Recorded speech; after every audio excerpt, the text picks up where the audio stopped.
Hello and welcome to another episode of Leaders of Transformation. Today we're going to talk about emotional intelligence.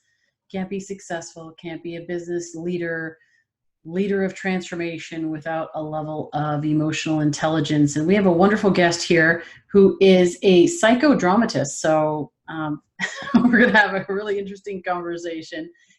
John Faisandier is here with us. And really excited to have you here, John. Welcome, Leaders of Transformation. Thank you very much, Nicole. I'm delighted to be here from my hometown in Wellington, New Zealand. I was going to say, you got to stay where you are. You just came back. He just came back from skiing. Now it's 90 degrees where I am, and he's off skiing.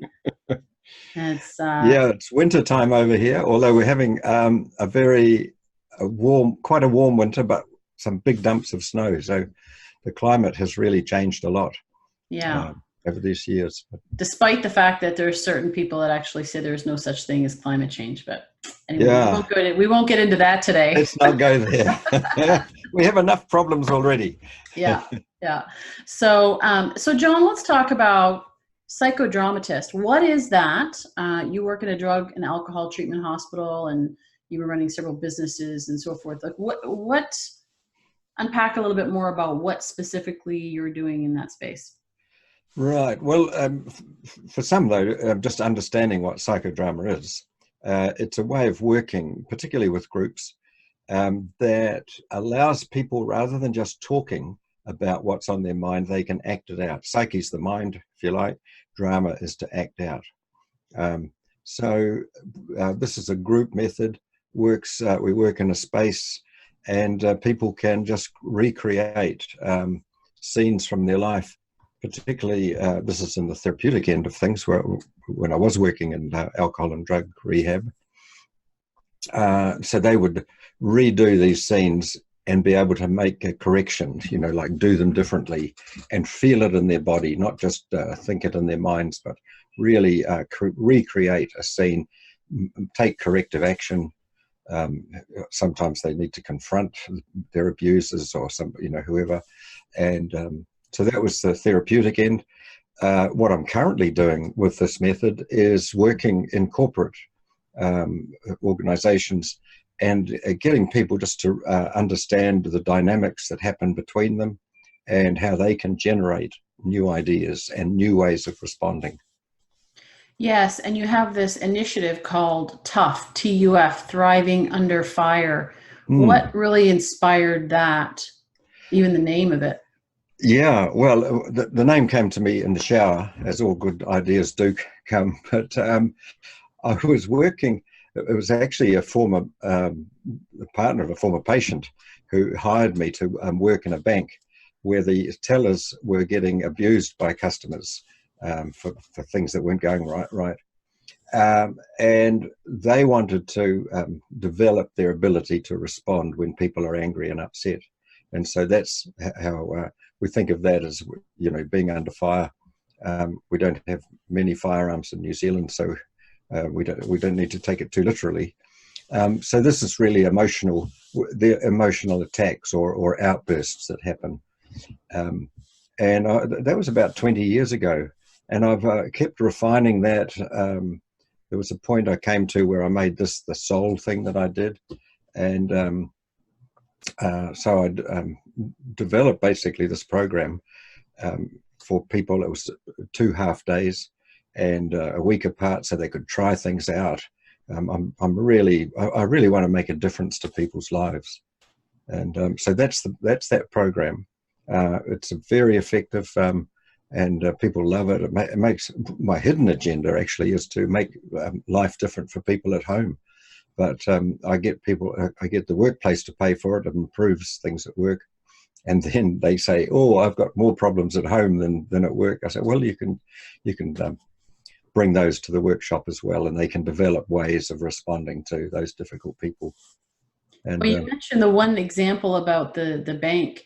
I know you also have done workshops. I've got your bio here, and in a motorcycle gang pad in Christchurch, and then you were working with like the bank executives in Bangladesh to crop farmers in Tonga. So There must be so many stories Yeah. that you could share. What are some of the ones that stand out for you um, Oh, in terms of well, emotional yes, turmoil and how you turn it around? yes. Well, uh, going to all those different places partly is me just saying yes to opportunities that arise, and I'm always keen for something new. Um, some of these are very complicated. So, working in the gang pad, those were some people there who were addicted, and they wanted their own thing. So I went there on, I remember Sunday nights we did a series, and they had to close the curtains. They didn't want to see any of the others, to see them vulnerable, which Mm. is which was really fascinating. And their antisocial behaviour comes out of huge amount of abuse that they had experienced mostly as children, and from not just from their own country. Many of these they were all Maori, native to New Zealand, but they had experienced a lot from the white population, a lot of abuse. Another fascinating, simple thing that happened in Bangladesh, with this highly hierarchical society. We're working with these top executives, and we've been going there over several months. And I asked the group, each of them, what is it that you've got from this? You've learned from what we've been teaching, and this man said, what I've learned is friendliness. And I had learnt that what you do is you walk into the place, and you everybody's got to say good morning, sir, to me, and this is how I was brought up, and this is how it was. But instead, I went in and I started saying good morning to everybody. And he said, in a month, I couldn't believe people start talking to each other. There's a different atmosphere, and our people are even relating better to our customers, and just this one tiny thing that if people make a small change, they can make systemically makes a big change. So there's a Wow. couple of things that really stand out for me. Yeah. Um, So when we talk about emotional intelligence and how we manage our emotions today, there is a lot of turmoil. Many people are finding themselves under fire. Um, mhm. Countries are, there's just so many things going on. So Yeah. where do we start with that? Oh, well, we start with the person in front of you. Actually, the person in front of you, first thing in the morning, that is the one in the mirror. um, and what happens is that so many people are afraid of their own feelings, or they haven't actually, not afraid, they haven't learned how to manage their own feelings. And so what happens when two people get together, and the other person says something that somehow triggers something in me, I get anxious, my brain reacts differently, and I get defensive, and I'm not able to really meet them. So to me, to start with myself and to realize, here's the key thing, that feelings are neither good nor bad. They are simply feelings, and they tell us something about our values. So when somebody dies, for instance, or leaves, we feel sad. That's because we love that person, and we're attached. We've got a good connection with them. And then when they go, we feel that. So instead of trying to get away from it and do some other thing like drinking or taking drugs or going shopping or whatever, it's much better to actually allow yourself to feel that, and really appreciate the feeling, because it tells you something about yourself and about your relationship. Got it. So that's where we start, with ourselves. Hmm. And once we get that, it's an ongoing process. You don't ever just get it. You've got to keep getting it each time, and discover something new about yourself. But from there, then you're able, when the other person is nutting off and saying, whether they're shouting or just saying something that, hurts or seems to be nasty, or whatever they're saying, you can appreciate something's happening for them. And rather than getting upset and taking it personally, you can respond and say, gosh, it seems that you are very upset by this. This is really troubling you. And acknowledge their feelings, what they are feeling. And that's really the key of the whole Tough program. I write a lot more about this in my book, about how you can do this in many different situations. But in the end, that's what it's about. Just being able to manage your own emotions, and actually, once you name them for yourself, they often subside, so they're not so powerful. And you accept them and say yes, and then being able to acknowledge that in the other person.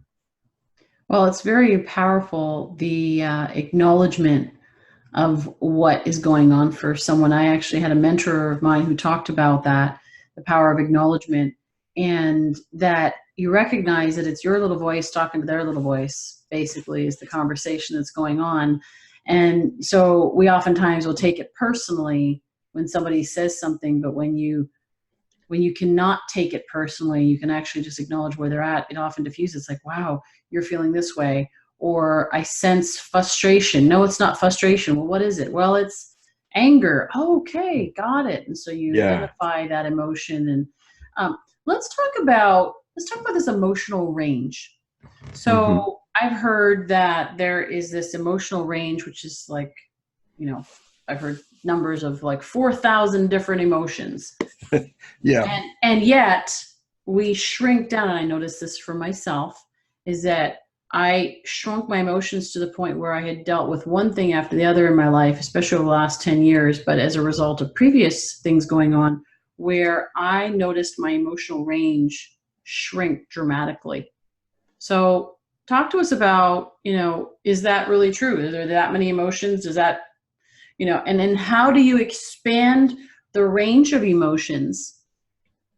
Well, I think you get stuck in patterns, Yeah. Go to. I think there's a couple of things here. One is, I would say there's more than 4,000. I'd say there's 4 billion. However, I think of emotions as like the fingerprints of the soul, of the psyche. And so when you say that you are sad, it's actually different from when I say I'm sad.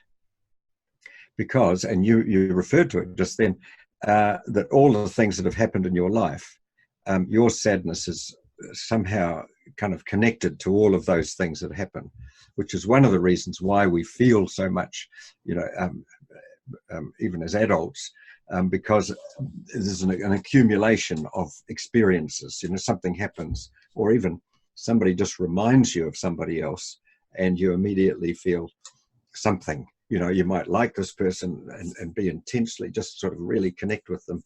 Often there's a connection in the past. Same with, you look at somebody and you don't like them and they go, uh-oh, they remind you of somebody. Now, so the actual feelings, in that sense, are millions and billions of feelings. However, being able to label them is the difficult part. And so what you're referring much more is, how do we name these feelings? I'm not so worried myself about the names. I mean, there's some people put together lists of feelings and they say, here are the 5 main feelings. And somebody else might say, here are the 7 main feelings. And then under that, there's a whole, you can find lists and lists. I've got some of these on my website, and words that you can use sort of to nuance this feeling. Sometimes that can be very useful. But in terms of even just saying, I'm feeling frustrated, and in these workshops that I do, when people list all the things that difficult people say to them, and then I go and say, so what are they feeling? And frustration comes up as the first one every single time. And then usually anger is the second one, that they're angry. Anger, incidentally, is quite often a secondary emotion. And we use that to hide other feelings underneath, like, that make us vulnerable. Because showing our feelings does make us vulnerable, particularly if I'm sad, or if I'm anxious, or if I'm worried, those sorts of things, especially, if I'm some kind of a leader, then I don't want particularly the people that I'm leading necessarily to see these things. And sometimes it's not appropriate that they see them, but it is appropriate that I know what they are for myself. And that's, to me, is the key. So being able to name your feelings doesn't need to necessarily name them out loud. In fact, it can be quite counterproductive, because the other person might not be able to cope with knowing what I'm feeling in this moment. Got it. Well, and when you say that, it makes me think of times when I didn't even know what I was feeling. And I think there's a challenge with that, is we're not taught to feel. If anything, we're taught not to feel. It's like we're taught when we're growing up, wipe Toughen that. up. Yeah, wipe that frown off your face, go back to the room, come back out when you're ready to, and you get a change of attitude. Yeah. And so they're not accepted. The feelings are not accepted, so we suppress them. And then we don't know how to name. When I say naming them, we don't even know how to describe how we feel. We just know we don't feel okay. We don't know. And then if you can't, you're not able to express or able to touch on it or pinpoint it, sometimes it's hard to diffuse it, because you don't even know what to do with it. It's like this thing in the shadows. And I think what does this have to do with leaders of transformation? I mean, our listeners, our viewers, they want to make a difference and be difference makers in the world.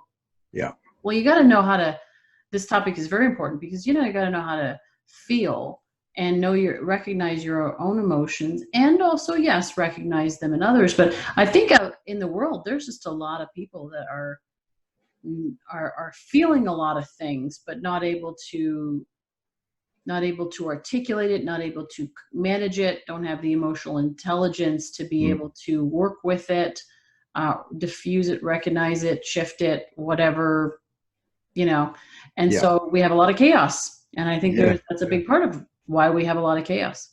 Yes. And I think, for true leaders, these are people who can be with other people in their distress. And this is empathy. But in order to be with somebody else in their distress, I need to be able to manage what's happening with me. And because when you're with distressed people, in whatever form they're distressed, whether they're angry and shouting, or whether they're crying and weeping, or anything in between, I am affected by it when I'm with somebody else. And so I first of all need to manage myself, what I'm feeling, and develop that ability, as you say, to be able to name my feelings, notice it, particularly, and not judge it, just the way as many parents did. And you go out of that room and come in here, wipe that frown off your face, because that is bad. And the idea, and so, there's so many things that the behaviors, yes, they don't like the behaviors, but people are affected by how you feel. And just as those parents who do that, I don't like seeing a frowny child. I want to have a happy family. Of course, they then screw the whole, it gets twisted. Instead of being able to say, right, you look a bit unhappy. Can you say what's happening? And just allowing children to express that, and not being affected and say, oh my goodness, I'm a failure as a parent because my child's unhappy. But much more saying, gosh, that's now we do get mixed up around the feelings and the behaviors. This is the other thing. And I grew up in a family of 9 kids. My parents were under a huge amount of pressure. We didn't have a lot of money, there's all that. And when particularly, my mother or my father got angry, they would hit us, and punish us with the hearth brush or some other thing that was handy, or slap us. And so I associate anger with being hurt, being physically hurt. And I've had to unlearn that myself and realize, that anger is, when somebody else is angry, they're not going to hit me. And I can be with them, and actually realize that they're much more likely to be frustrated or some other kind of feeling that's but their anger hides these other feelings. And so as a leader, and to help people transform, is just simply to be with them and to acknowledge what's happening. And that's the real challenge. And I model this when I'm running a group. Particularly, I sometimes get people coming in, they've been sent by their boss because they're difficult. And they come in with, as grumpy as anything, and they don't go along with, and with what I'm asking the group to do, or they sit there with their arms folded and scowling. And I just keep acknowledging that. And I say, even you really don't want to be here, do you? Sometimes just getting, and they, within a short time, by doing that, in a short time, they change, simply because I acknowledge where they're at and don't demand or ask them to do anything different. Wow. But simply acknowledge them. I say, if you want to just sit there and don't want to do this, that's okay. Sometimes you just don't feel like it, do you? And it's as easy as that. And somehow it's just working with open hands, and allowing people to be themselves. And I don't demand that they change. Well, and what I hear in that, there's a permission to feel. There is an allowance of an acknowledgement of who they are. It reminds me of a workshop I was in. I won't mention the organization. It's well known, world renowned. And I'm in this workshop, and there's 98 people. And the reason why I know there's 98 people is because there was one person off in the corner on the front row, way off on the other side. It was a very long, like a wide room, shallow but wide. And he apparently was fussing in his chair, and apparently was triggering everybody around him. Now, I wasn't paying attention to it. I was just like, whatever. So, just here for the workshop, right? And, but literally over a period of time, everybody in the room was annoyed with him. And the workshop leader, who they were actually in the business of transformation and creating transformation, said, you're going to have to leave unless you, address whatever and deal with it. So she had him up on stage. And so I've done lots of workshops in transformation. So I'm just sitting here watching all this happen and saying, well, this is interesting, right? Because I was there to learn. I had a lot of people who had gone through their programs. So I was there I wanted to know what was going on so that I could have context to it. And as I work with certain clients that have been through it, because there's certain language, that specific language they use and so forth.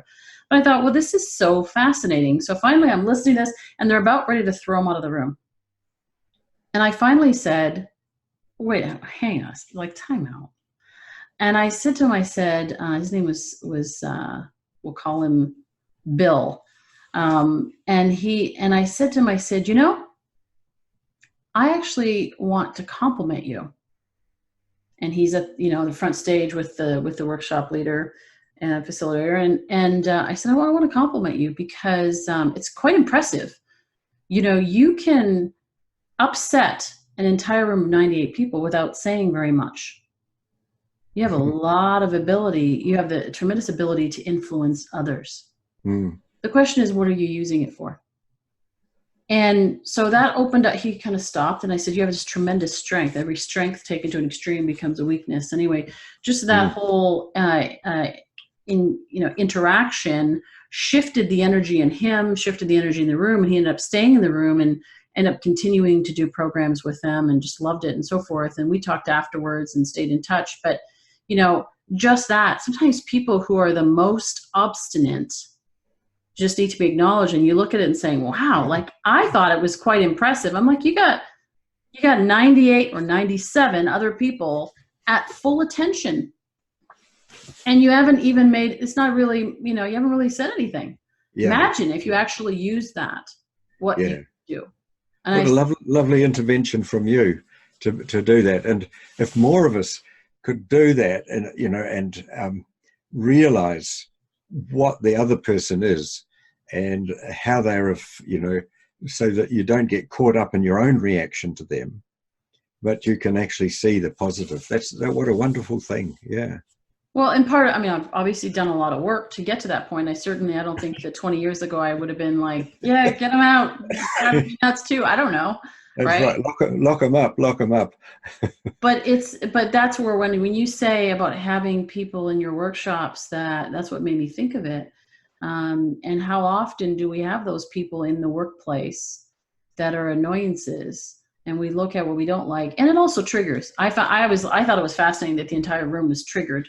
Yes. Yes. And one of my mentors actually said to me, and said, I was in a group setting at that point, but he was saying, if ever your story, your stuff is showing up in your coaching or in your workshops, you need to go get that addressed separately.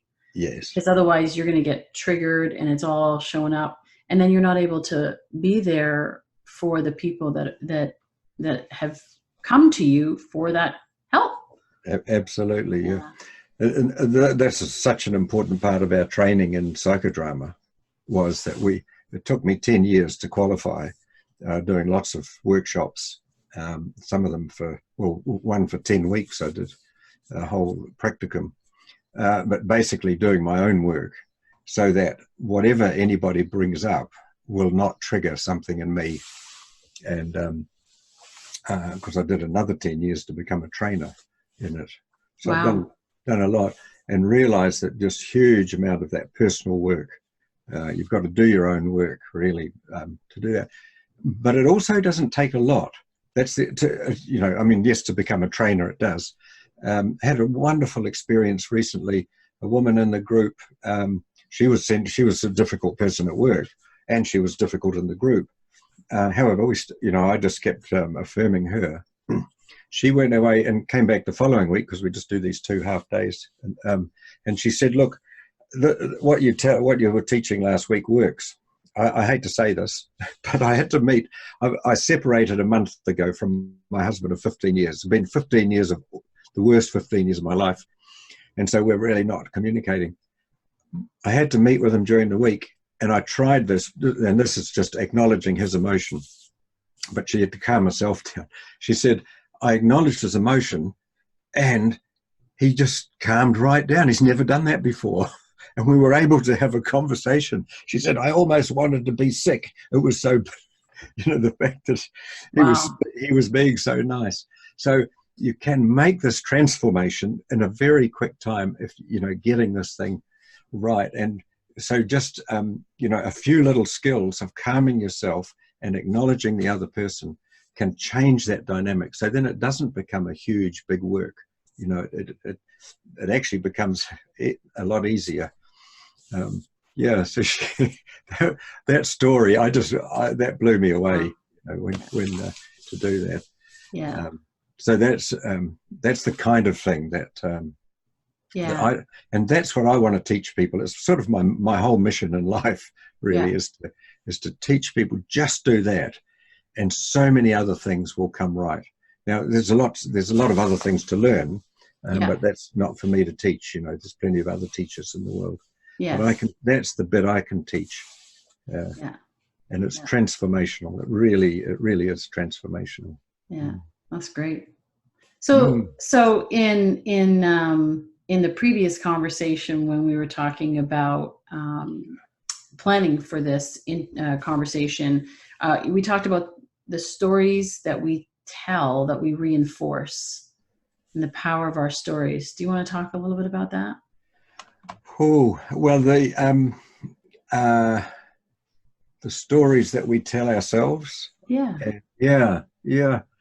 I mean, these partly they're all stories are full of emotion. That's the thing about stories, and they connect. It's the part of our brain, the limbic system, or the emotional brain, as people know it, or the mammalian brain, another word for it. Everything is recorded. That's where our emotion is, and that's where our stories are. And so, what story we tell ourselves just affects how we are and who we are. And I think of that about it then determines the view that we have of life. And I was thinking about this, it's something that people can do just even as they're listening to this podcast, that if take a moment, if you're out running, even driving, you can do this more or less, but in the next, say, 15 seconds, just see how many blue things that you can notice. Or if you're in a room, have a look around the room and see how many blue things that there are. All right, and so we'll count 15, so starting from now, just see how many you can count. You don't have to, there's no winners in this, so now, so this is about, I'm just looking at the clock, we've got another 5 seconds, see if you can count any more blue things around. That's right. Now, so what sort of a number did you get? Give yourself a number. And now my question to you is, how many green things did you notice? So there you were looking for blue things, but how many green things did you notice? And probably the answer is none. If you're out running, the whole place might have been green, but really when you're looking for blue things, you miss green things and any other colors that were there.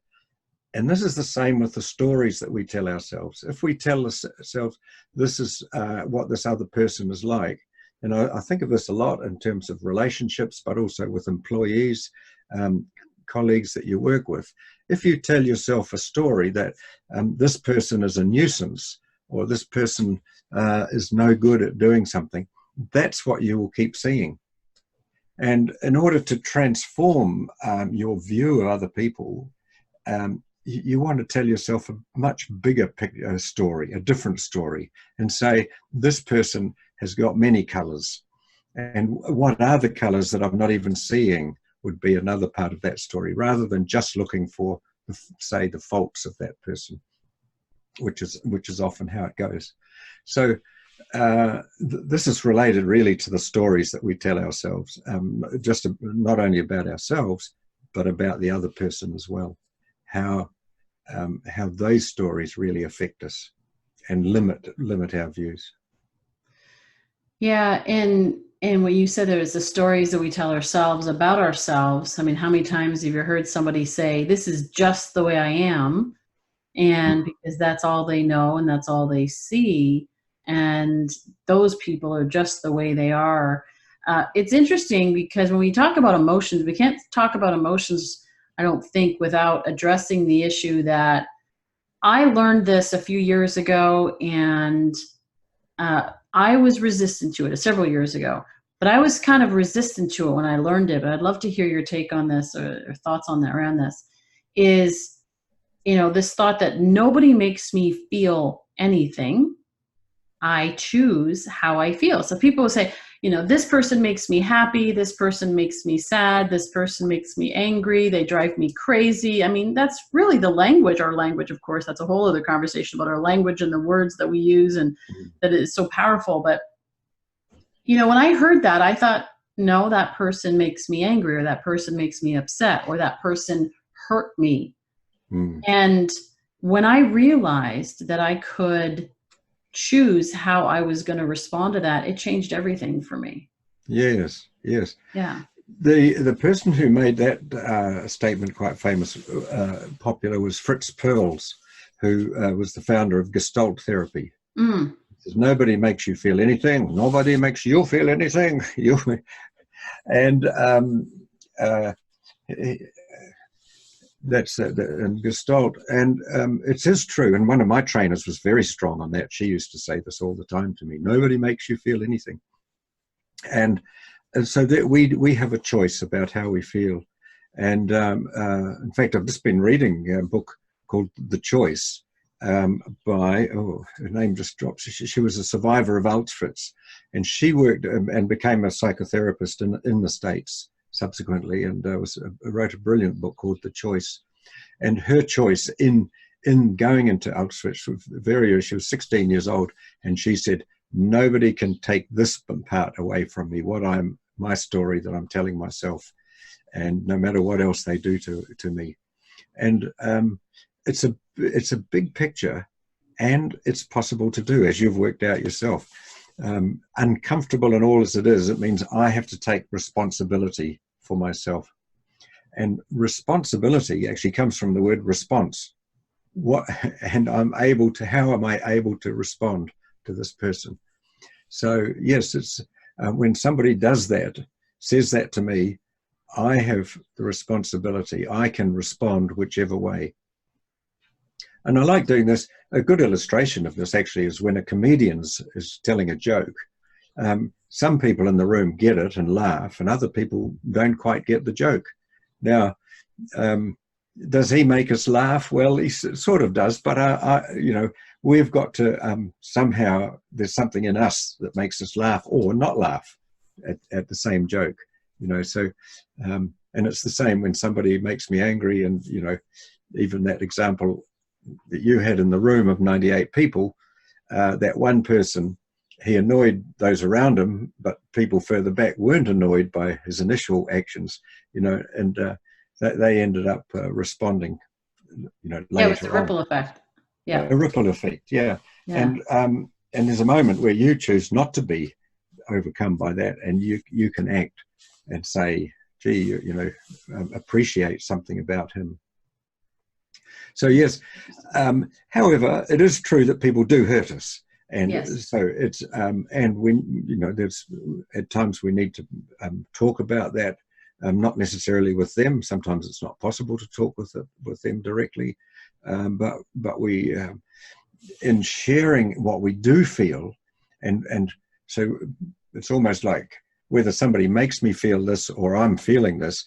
The key is I need to go, and if I can find somebody that I can trust, and then talk about those feelings with them, and be accepted and not be judged for it.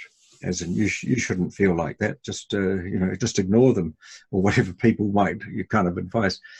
Yeah, just be that Zen. It's like I'm not attached, and so I don't feel.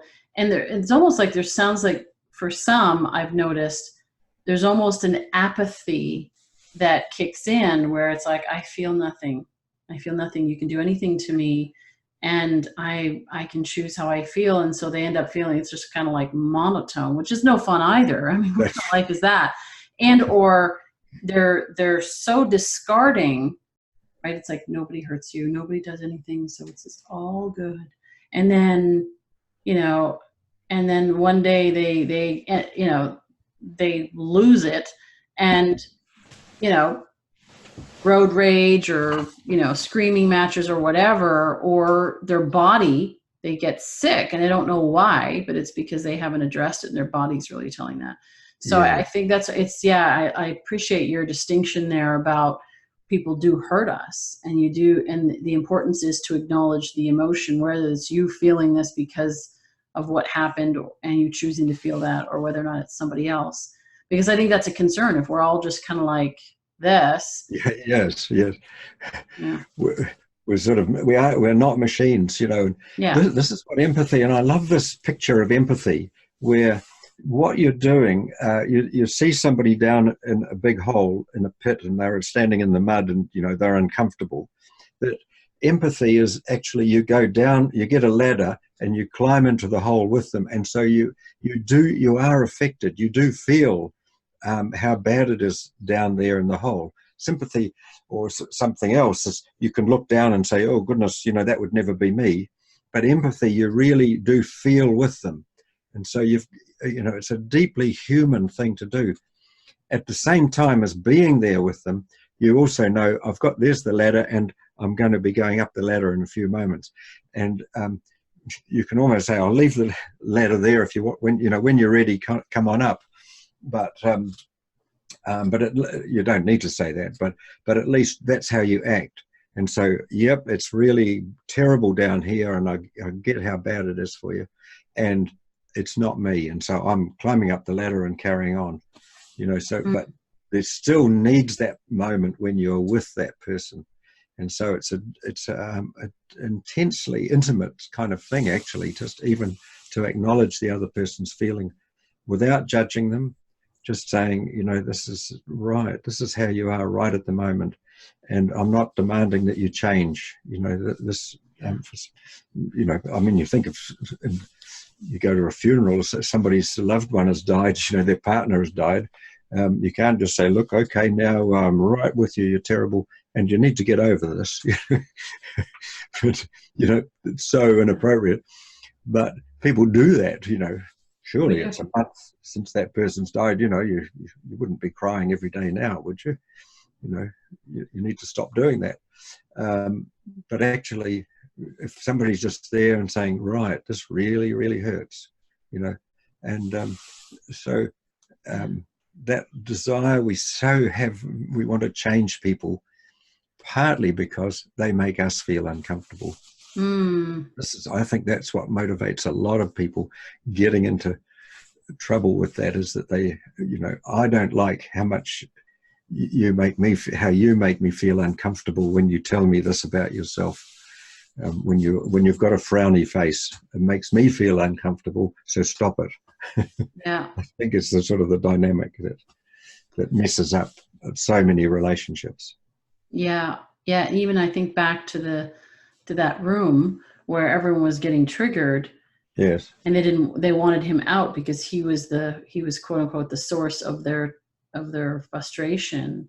And when it was in fact just a whole bunch of people that were quite frustrated already. And he revealed it to them. So it was a wonderful opportunity. Now you talk about, you have a book, you have courses, workshops, and so forth. Tell us about the name of your book. And I know we have the website. We're going to make sure that the link is in the show notes for people to get a copy of that. Great. Yep. Well, the book Thriving Under Fire, it's on Amazon. You can get it on Amazon as a Kindle version or a paperback. I do have an online program that people can do, and actually have one-on-one coaching from that, and that's proven to be very effective for a lot of people.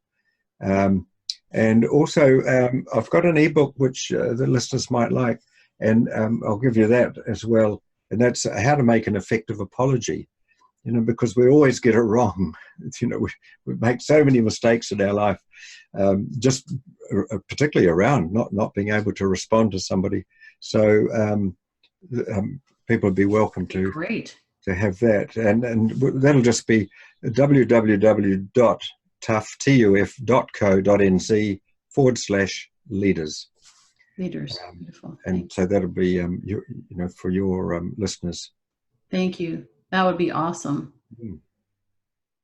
Beautiful. Well, John, thank you so much. I there's so much here, right? And this, I mean, you spent 10 years getting to the point of teaching it, and then 10 years more to be a trainer. So, I mean, there's a lot here that you can unpack. And I know that you do that through your book and through some of the other things. So we'll let our listeners do that. And I'm a big believer, leaders of transformation take action. They do something with what they learned. You know, you can listen to podcasts all day long, and it's not going to do anything unless you do something with what you're learning. So if this is resonating with you, if you're curious about this, or, you know, maybe you're not, you know, you're like, I think I've got it covered, but you know what? You never know. We can always learn that next level. How to make an effective apology. My goodness. Well, if we would all learn how to do that, this world would be a better place. Just figuring out how to do that. Enough said. But so, you know, go do that. And myself, I'll be, you know, looking at that too. You always learn, you know, how we can be better. We're either growing or dying. And so there's no staying the same. You never get to that point where you just know it all. So learning from John, learning from the material that he has out there, getting his book, and let's just, you know, together we can be more emotionally intelligent. We can be more grounded. We can be more centered and more present, and able to be with the people around us who need the support. And there's a lot of people that need the support. You know, in the U.S., I don't know the statistics for New Zealand or in that part of the world, but in the U.S., you know, anxiety, depression, it is at an all-time high, where likely you are coming across people, whether you know it or not, that are experiencing high levels of emotion and don't know how to deal with it. And so as leaders of transformation, for us to be able to be there for them and acknowledge and to create space for the safe places for them and support for them is really, really powerful. So that's why this information is valuable. That's why we had John on the show. And so I encourage you to explore that further so you can be part of that solution as well. So we appreciate you. We look forward to hearing your stories. You can go on leadersoftransformation.com. Again, we'll make sure all the links so you can connect with John are in the show notes. And you can also, of course, find us on social media and follow us. We love to hear great stories, and we love to share great stories of people that are making a difference in the world. And so we do that on our Facebook page, especially is one of the main areas that we do it on the Facebook page, is share really, really cool stories of what's going on in the world. There's a lot of positive. There's a lot of positive going on in the world. And the news may not be talking about it, but we are. So you can come check us out there. And we look forward to seeing you on the next episode of Leaders of Transformation real soon.